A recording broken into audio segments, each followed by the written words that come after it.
Presidente Conselho Imprensa Virgílio da Silva Guterres oficialmente dispensa o cargo Presidente Conselho Imprensa o de candidataan ba candidato Presidente República período rihun rua ronulu resin rua to rihun rua ronulu resin hitu.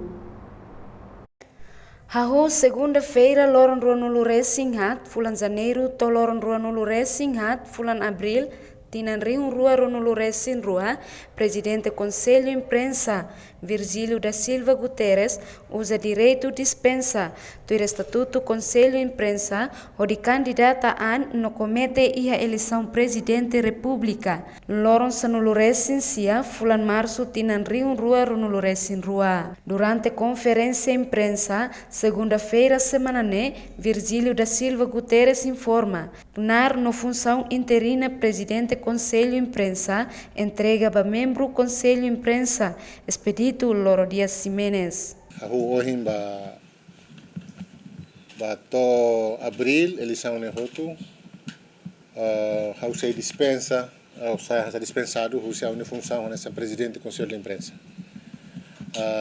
E também lei eleitoral haruka kata sedet candidato sedet makair cargo público ou privado nia direito para dispensa husi ne função e mos husi regalia so tudo no que nia simu durante ne car posição né também ma correm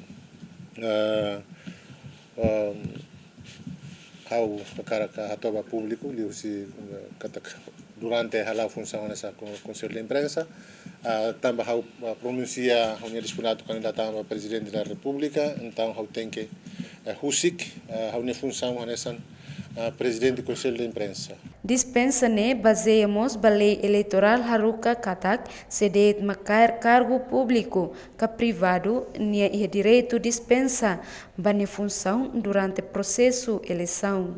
Lei Comunicação Social, Estatuto do Conselho de Imprensa mos atete katak ba hira Presidente do Conselho de Imprensa ausente ou também impedimento ruma nia tem que nomeia ou indica conselheiro Ciracelo ato continua a função o presidente do Conselho de Imprensa ninian e baidane a cara atoba pública ta kahusi ohin de 24 de janeiro bato e de 24 de abril tinai função nessa presidente do Conselho de Imprensa nia ao indica senhor expedito macasei interinamente sei halau kunar nessa presidente do Conselho de Imprensa interino.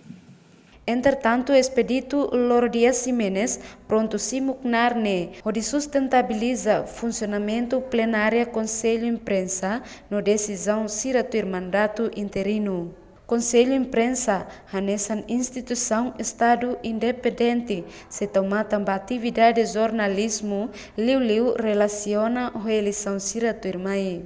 Nehusu ba mídia no jornalista sira atu haloknar no imparcial, no respeita código ética jornalista e a atividade jornalística lorloron. Reportagem Ana Rosária Selfiana Caet Televisão Timor Post.